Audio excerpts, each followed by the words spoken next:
Ciao Daniele. Ciao Michela. Siamo qui per parlare della nostra asta che si svolgerà il 2 dicembre qui nella nostra sede di Via San Marco il 22 a Milano. 160 lotti di opere che vanno dai primi del Novecento fino ai giorni nostri. Mi piacerebbe segnalare a questo punto tra i primi del Novecento Carrà, De Pisis, Rosai, un bel Sironi direi importante del 1962, l'Apocalisse, realizzata da Sironi al tramonto della sua carriera poco prima di morire probabilmente. Poi un bellissimo De Chirico, una veduta di Palazzo Ducale a Venezia degli anni 60, e un quadro che a me piace particolarmente, che è questo Alberto Martini e l'Isola dei Morti del 1944, un quadro surrealista direi veramente molto molto particolare. Ricordiamo poi il nostro top lot della vendita, che è questo bellissimo Morandi del 52. Il Morandi è stato un artista che non ha avuto subito successo sul mercato internazionale. Dobbiamo aspettare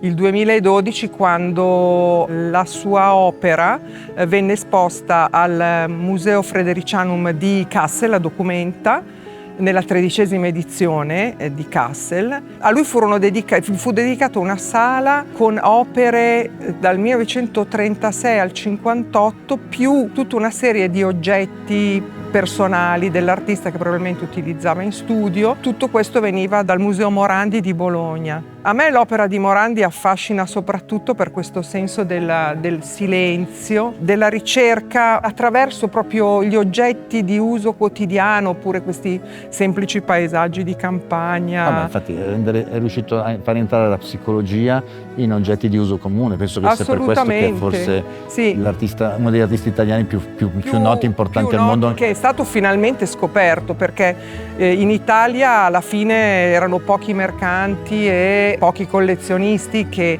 erano affascinati dal suo lavoro e che lo collezionavano. Quest'opera in particolare viene da una collezione importante che è la collezione Ucci Romagnoli, precedentemente dalla collezione Vismara di Milano e di Luigi Carluccio a Torino, e al retro porta ancora più preziosa l'etichetta della Galleria del Milione e della Galleria GC di Torino, che sono state, soprattutto il Milione, la sua galleria più importante e storica. Adesso parliamo del prezzo, che è stato stimato tra il 1 e il 1,5 milioni, e speriamo che trovi un amatore. Speriamo che ne trovi 3 o 4.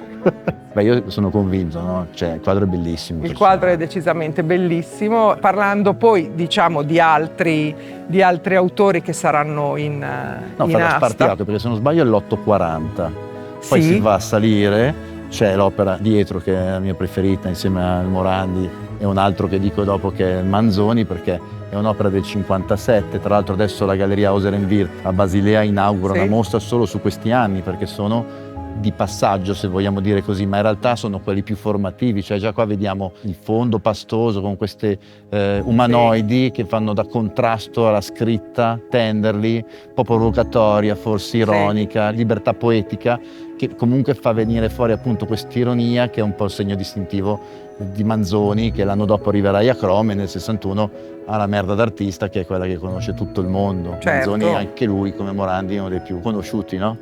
E poi arriva l'altro quadro, fa parte di un nucleo di una raccolta romana con dei donghi e dei De Pisis bellissimi. Noi abbiamo già avuto un donghi, ti ricordi, l'abito azzurro, che aveva fatto da 50.000 a 170.000. Ci si augura che anche questa natura morta con la frutta e il mandorino, sono le mie 2 preferite, ma sono 5 le opere di Donghi, tutte belle. Sì. Per me la natura morta con frutta e il mandorino sono quelle che mi piacciono di più, perché è come se fossero quasi persone. Cioè riesce anche Donghi, seppur in maniera completamente diversa rispetto a Morandi, a trasmettere un senso di malinconia, di mistero, no? di magia. E l'altro nucleo che invece voglio citare è quello della Fondazione San Patrignano, perché è la prima volta in assoluto che mette in asta delle cose a scopo benefico che serviranno quindi alla fondazione stessa, che è la più grande in Europa, tra l'altro, per quanto riguarda la comunità di tossicodipendenza. E devo dire che grazie alla donazione di artisti, collezionisti, ha messo insieme delle opere di una qualità per me importante, e anche artisti. Sì, anche originalità. No, originalità e poi anche la fama, no? Bertozzi Casoni, Mito Rai, un Mito Rai enorme. Bellissimo. pazzesco, lo Schnabel stesso, Sì, poi mi sì, sfugge sì. qualcuno, Pugliese, Cecchini, cioè, insomma, Sì. penso che i nostri visitatori che invitiamo Dal 28 fino al 1 di dicembre, esclusa la la domenica. domenica siamo chiusi, quindi invitiamoli a venire a vedere l'esposizione, il Morandi, i nuclei, e speriamo che ogni quadro abbia quello che si merita dal punto Certo. di vista delle vendite. Certamente, ce Va bene, l'auguriamo. allora io ti ringrazio. Grazie a te, Daniele. Grazie, ciao.